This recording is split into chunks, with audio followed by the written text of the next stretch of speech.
Olá, amigo. Seja bem-vindo.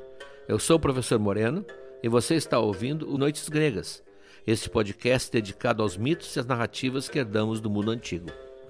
Olá, ouvintes! O meu nome é Felipe Speck e hoje você vai ouvir aqui no Noites Gregas sobre o guerreiro troiano Heitor.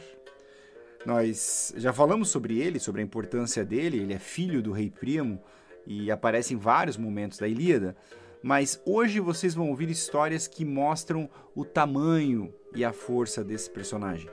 Heitor é um personagem bastante humano, ele carrega um sofrimento e uma retidão que são enormes.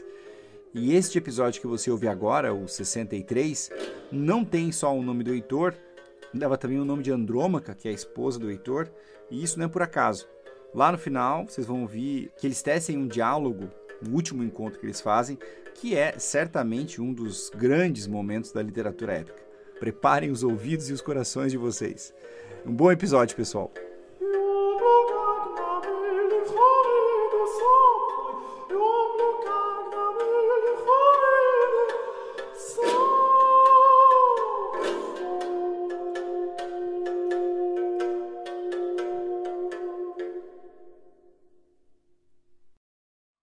A força descomunal que Atena deu a Diomedes, como nós vimos no episódio passado, causou um verdadeiro pânico entre os troianos. Ninguém conseguia se opor a ele.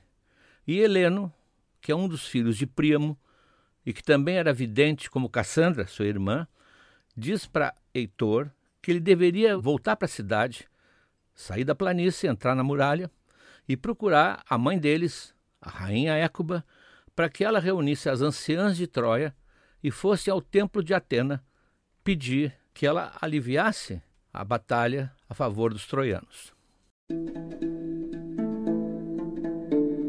Esse é um lado irônico da Ilíada. Os troianos achavam que eram protegidos por Atena. O templo de Atena era o mais frequentado. Eles não sabem que Atena está contra eles e que jurou de morte a cidade. Eles não sabem que aquele julgamento que Paris fez, dando a maçã de ouro para Afrodite, condenou a cidade para sempre. Aliás, os troianos tinham toda a razão de se achar protegidos por Atena. Dentro do recinto, dentro das muralhas, estava um amuleto poderosíssimo, que era o famoso Paládio. O Paládio era uma estátua de madeira. Aliás, as estátuas primitivas dos deuses eram simples pedaços de madeira com algum entalhe. Depois é que vem os escultores e toda aquela arte maravilhosa dos gregos. E o Paládio, nesse caso, teria sido uma imagem lançada do Olimpo, pela própria Atena, para manifestar o seu apoio ao antigo rei que fundou Troia, Ilion. Aliás, daí vem a Ilíada. Então eles achavam que esse paládio, que era um símbolo da presença da deusa, que era guardado no templo, era uma garantia contra qualquer inimigo. E até então parecia ter sido, sem saber, como nós vimos, que ela está tramando a sua destruição. Na verdade, desde aquele julgamento, ela vinha vestindo a camisa da seleção grega e ninguém sabia.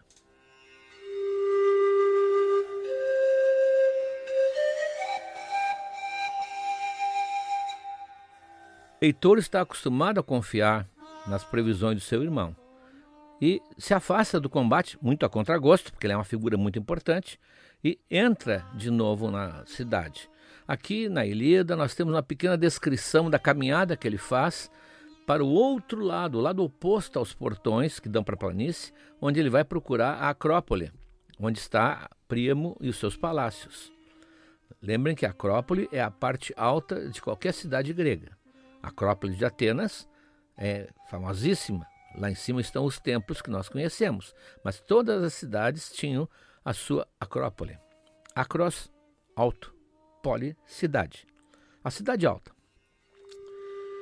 No caminho, ele vai encontrando mulheres, esposas e mães, que vêm correndo perguntar a ele notícias dos seus filhos, dos seus maridos, porque elas não conseguem ver a totalidade do combate. E o Heitor só pode dizer que elas devem rezar para os deuses para ajudar a salvar a cidade e salvar os seus homens. ele finalmente chega lá do outro lado ao lindíssimo Palácio de Príamo. O Palácio de Príamo é sempre muito elogiado. A cidade, aliás, sempre que é mencionada, é a Troia de telhados de ouro. É uma cidade rica e bonita. E o Palácio de Príamo havia ali uma espécie de condomínio familiar. Nós já mencionamos isso algumas vezes aqui, até quando Heitor vai convocar Paris para lutar contra Menelau. Ali tem 50 aposentos, uma espécie de apartamentos, para os 50 filhos de Príamo. E fora, um pouco do pátio, mais 12 para as 12 filhas de Príamo. Portanto, os 50 filhos com as noras e as 12 filhas com os genros formam essa grande comunidade. Esse número de filhos já levantou muita discussão, mas hoje, evidentemente, não há mais esse problema. Era a ideia de como é que Écuba, a rainha, a mulher de Príamo, teria gerado 62 filhos, 62 partos. É evidente que a gente esquece que Troia é o Oriente. Troia é o primeiro confronto literário do Ocidente contra o Oriente. Príamo é um rei oriental. Embora no mito eles todos falem uma língua parecida e cultuem os mesmos deuses, Príamo é um rei oriental, tem um harém de concubinas. Por isso que o Paris também, quando chega em Esparta, ele chegando, como se diz, com vestimenta, com hábitos, com gestos completamente desconhecidos da austera e triste Esparta. Lembram? Ele usa perfume, tem cabelos encaracolados, usa roupas coloridas. Ele vem de um outro mundo. Então daí 62 filhos. Não foi a Écuba que teve todos eles.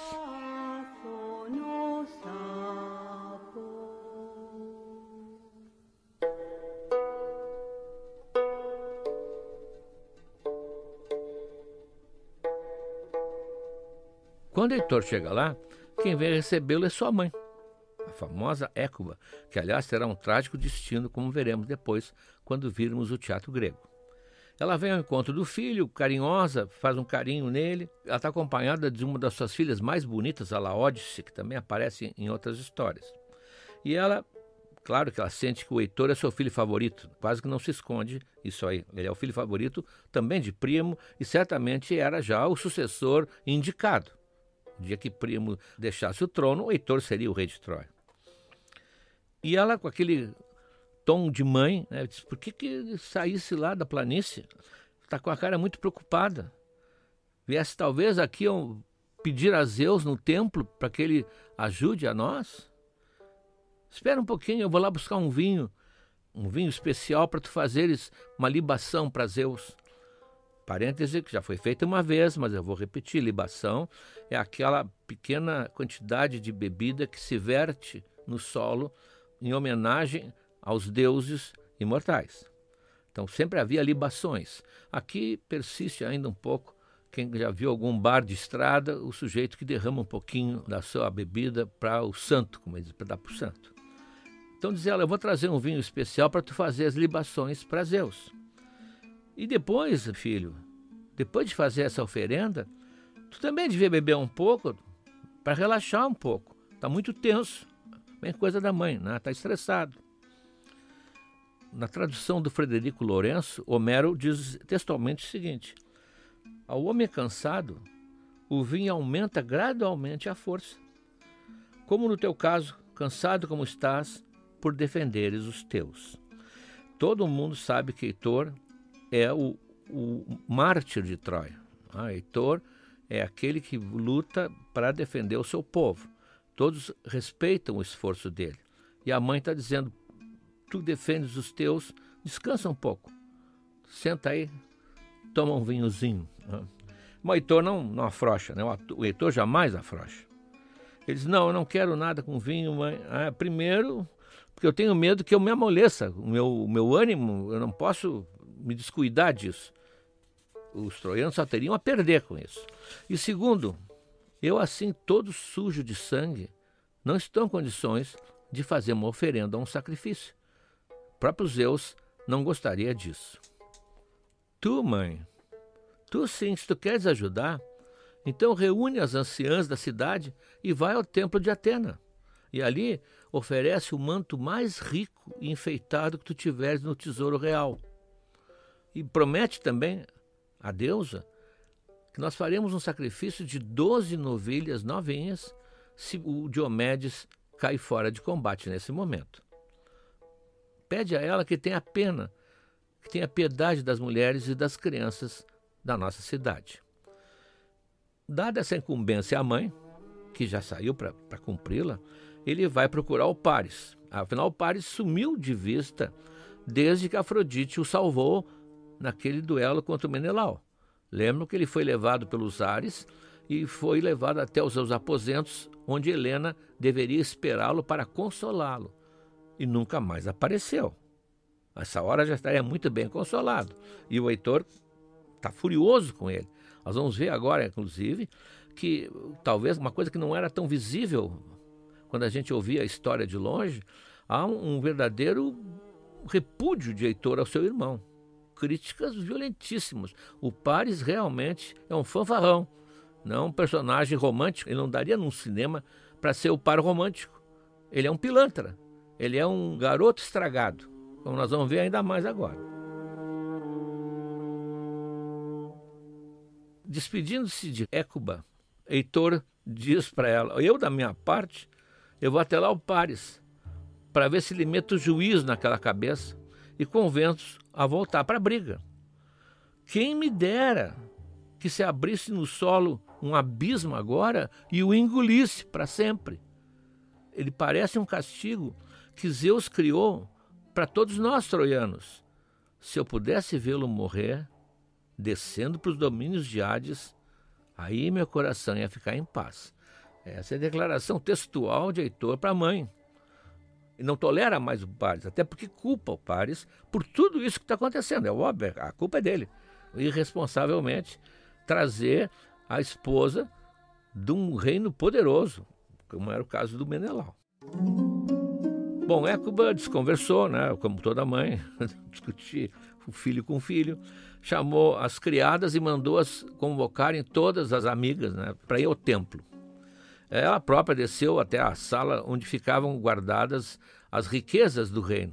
Vocês não se espantam, basta ver nos museus, em muitos casos havia ali vestimentas todas bordadas de ouro, pedras preciosas. No caso dela, ela vai buscar a túnica mais rica, mais fina que ela tem, nunca usada, que ela vai então oferecer à deusa como uma forma de convencimento, já que os deuses gregos eram muito sensíveis às ofertas e aos presentes.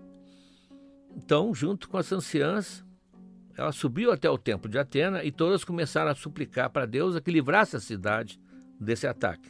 E principalmente, diz a Hécuba, deusa, protetora da cidade, quebra a lança de Diomedes e faça com que ele tombe com a cara no chão.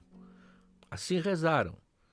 Mas é claro, diz Homero, Homero não disse é claro, eu estou acrescentando, mas é claro, disse Homero, a prece foi rejeitada por Palas Atena.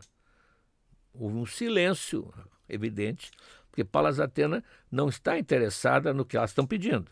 Pelo contrário, pois ela mesma está insuflando Diomedes contra Troia.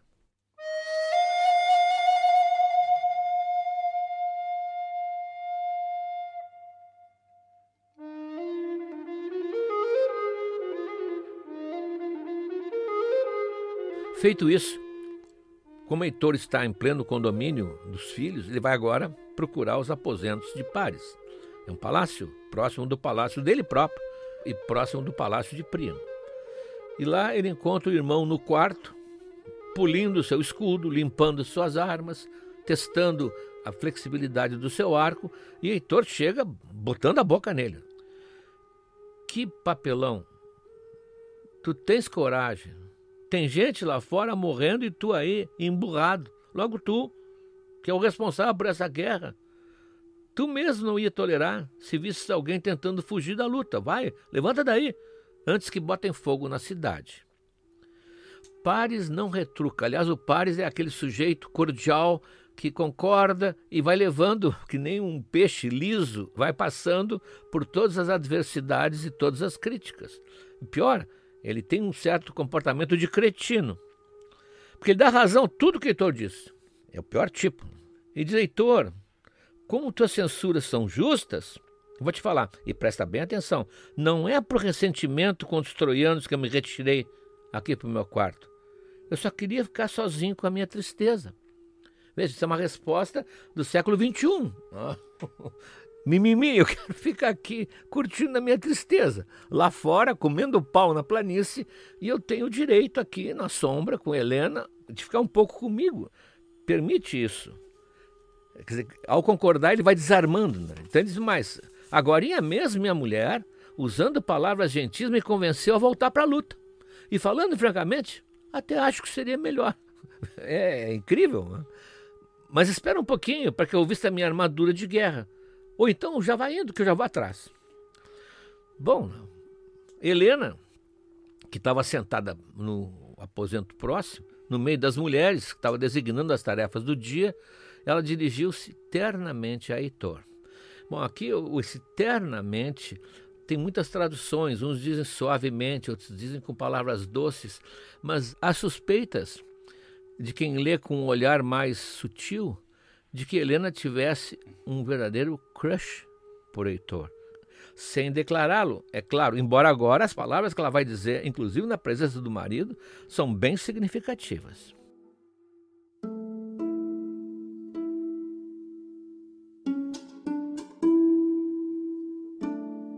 Ah, Heitor, você é meu irmão, e eu sou mesmo uma vadia.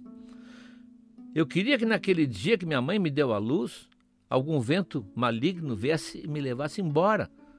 Então eu teria morrido e nada disso aconteceria. Mas os deuses ordenaram esse meu destino. Eu bem que gostaria de ter casado com um homem melhor. Bom, eu bem que gostaria de ter casado com um homem melhor. Alguém que fosse sensível à ira e à crítica dos outros, que fosse capaz de sentir vergonha por seus atos. Mas esse aqui não tem juízo algum, nem nunca terá.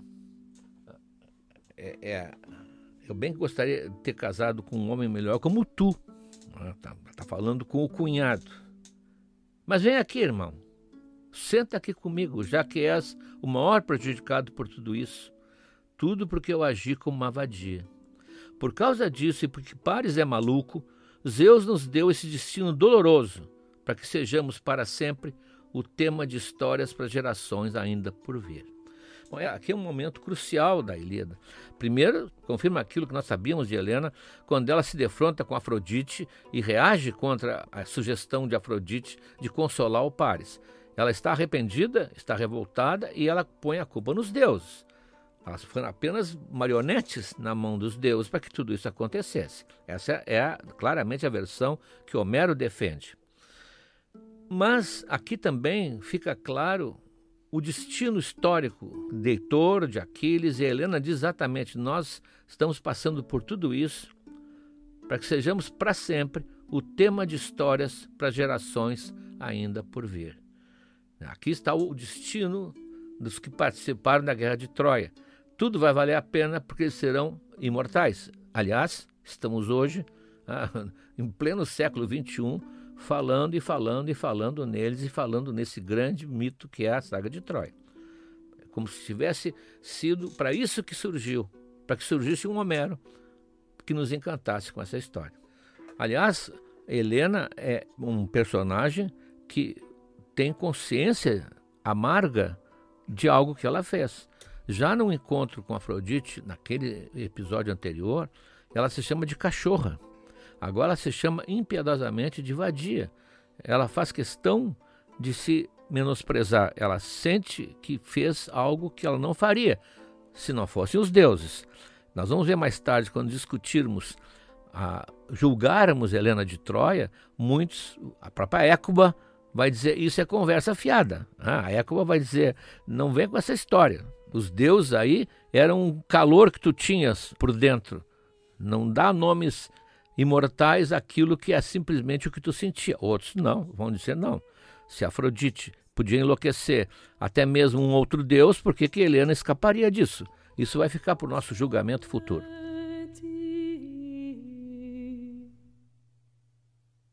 Apesar do amável convite de Helena para ele sentar ali e conversar um pouco, levar uma prosa, como se diz, ele está culpado por não estar lá fora lutando junto com os seus. Ele então pede licença e diz: olha, Helena, apressa o Paris, porque eu vou demorar ainda alguns minutos que eu vou passar em casa para ver minha mulher. E ele pode me alcançar se ele for mais ou menos rápido. Então ele sai. Mas quando chega em casa, que também é ali perto, é tudo próximo, ele fica sabendo que a mulher, a Andrômaca, foi lá para a muralha. Porque tinha corrido uma notícia de que os troianos estavam levando uma surra. E ela está preocupadíssima, ela pega o nenezinho, né, o Astyanax, com uma criada que leva a criança no colo, né, porque afinal ela é gente fina, com PH, e ela vai até a muralha procurar o marido. Então ele corre para a muralha para encontrar a mulher.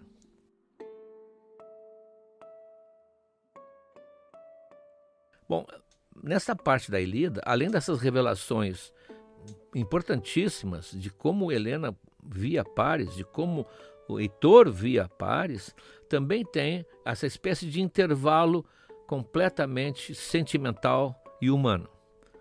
No meio dessa guerra toda, ele vai procurar a mulher e o nenê, que são as duas pessoas que ele mais ama, e há um verdadeiro momento assim, parece que a guerra se suspende, mas ao mesmo tempo está por cima da cabeça deles como nuvens escuras que eles estão pressentindo. Quando ele chega na muralha, imediatamente ele vê a Andrômaca que vem em direção a ele, e ele olha para o filhinho, está olhando, sorrindo para o filho, e a Andrômaca que não aguenta, ela está cheia de sentimentos, e ela diz lindas palavras que são considerados os grandes momentos românticos da literatura épica. Ela vem com lágrimas nos olhos, é claro, acaricia a mão dele. Ele está com armadura, está com capacete, aí saiu da batalha.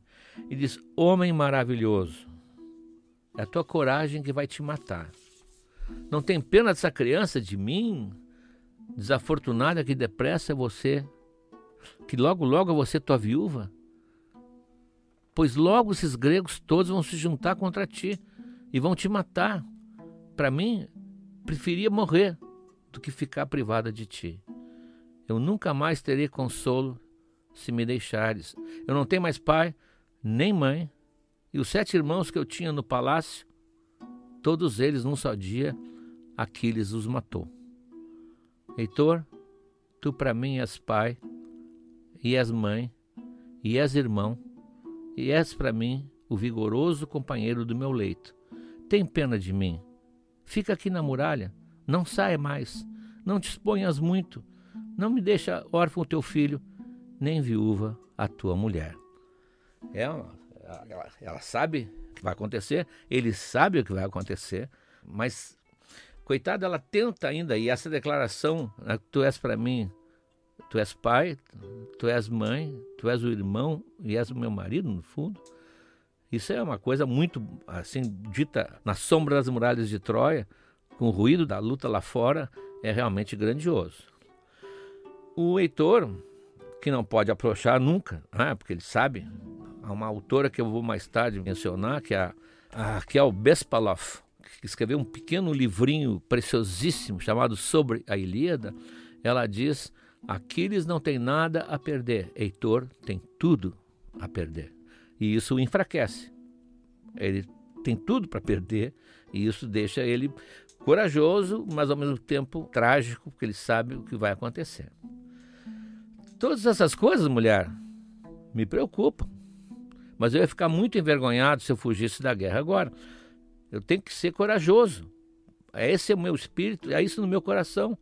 Um dia virá em que a sagrada Troia vai ser destruída, e assim como Príamo também, e assim como todo o seu povo. Um dia virá, e nada disso mais vai acontecer, mas isso não me preocupa. Não me preocupa o que vai acontecer com Écuba, nem com Príamo, nem com meus irmãos, nem com todos os valentes que vão morrer.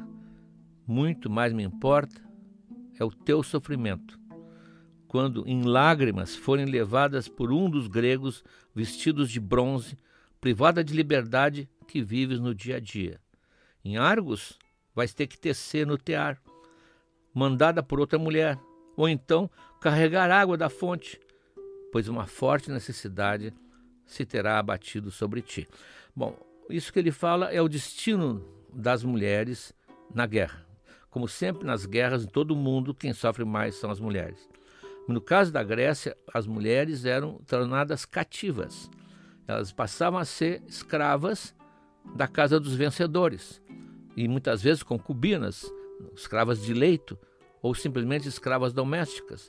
Então, se ele sabe que um dia Troia vai desaparecer, ou seja, ele sabe que Troia está condenada, e o que o preocupa, o que inferniza a sua consciência, é que a sua mulher vai ser arrastada para uma vida completamente infeliz. E alguém assim vai falar, ao ver as tuas lágrimas: essa é a mulher de Heitor, que dos troianos foi sempre o melhor guerreiro. Alguém dirá isso, e isso vai te trazer ainda mais tristeza, sem um marido assim para te salvar dos dias de escravidão. Prefiro estar morto no fundo de uma cova ao ouvir teus gritos quando fores arrastada para o cativeiro. Enquanto Andrômaca está com os olhos cheios de lágrimas, e Heitor talvez não, porque herói troiano não chora, ele resolve abraçar o filhinho. Mas o menino volta correndo para o colo da criada. Ele está com um capacete, o pai, e o capacete tem aquele penacho de crina altíssimo, que exatamente tinha a função de tornar a pessoa mais ameaçadora. E ele se assusta. Ele se assusta com o bronze, com as crinas do cavalo, que o vento estava agitando naquele momento. E aí o pai começa a rir, a mãe também começa a rir, e ele tira o capacete da cabeça e põe no chão e para beijar e abraçar seu filho amado. Ele então faz uma prece a Zeus, que é um resumo de Heitor de sua atitude. Ó Zeus e demais deuses, concedei-me que esse meu filho venha a ser como eu, o melhor entre os troianos, que seja tão ilustre pela força que pela autoridade seja rei de Troia, e que no futuro alguém diga: este é muito melhor do que o pai.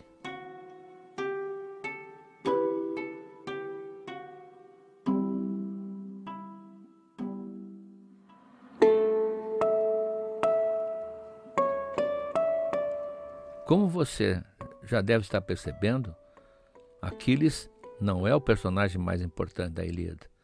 Agora acaba de entrar o grande centro humano que é Heitor. Nós vamos acompanhá-lo nesse drama de quem sabe que vai morrer, mas que não vai deixar um instante de cumprir o seu dever de defender a sua família e defender o seu povo. A Ilíada, aliás, termina quando Heitor morre. E a saga de Troia continuará depois com vários outros episódios. Então nós estamos hoje conhecendo o personagem mais humano que Homero criou, com todas as hesitações, todas as ambiguidades, todos os dramas que um ser humano como nós pode ter.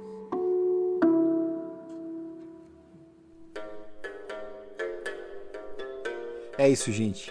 O episódio termina aqui. Eu adorei esse episódio, foi muito legal editar esse episódio, muito bacana fazer com o professor Moreno esse episódio. Eu acho essa cena da Andrômaca com o Heitor, assim, não sei se é porque eu tenho um filho agora, mas é muito tocante. Eu me arrepio sempre quando eu ouço, vejo, escuto essa história e vejo também os quadros que relatam, que mostram essa interação entre os três. E acho que inclusive o card que destaca esse episódio é esse olhar muito terno entre Andrômaca e Heitor. E no material exclusivo também tem outras imagens que tem os dois, mais o Astyanax. É maravilhoso, né? Foi pra mim o ponto alto de toda a saga de Troia, pelo menos até agora. Vamos ver o que tem pela frente. Para quem é apoiador, o material exclusivo do episódio de hoje já está no nosso site. Tem 4 materiais. O primeiro é mais um texto do romance Troia. Agora é o capítulo que conta boa parte do arco narrativo deste episódio, mas ele se debruça especialmente sobre a despedida entre o Heitor e a Andrômaca e todo o drama por trás desse doloroso momento. Tem um texto que conta as origens da Andrômaca, muito legal também, inclusive a visão que ela tinha sobre a Helena, uma visão nada amigável, como você deve imaginar. É um texto do mitólogo Carlos Parada. Esse texto usa elementos tanto da genealogia mitológica quanto da própria literatura clássica. Lembrando que existe o livro Andrômaca do Eurípides, né? E dali se pode tirar muita coisa sobre essa personagem.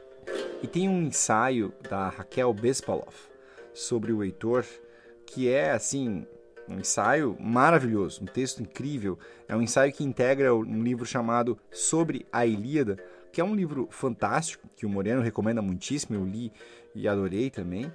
E você vai ver, lendo esse trecho, que a Raquel, ela dá um amálgama muito terno sobre esse grande herói, o Heitor, que nós falamos nesse episódio.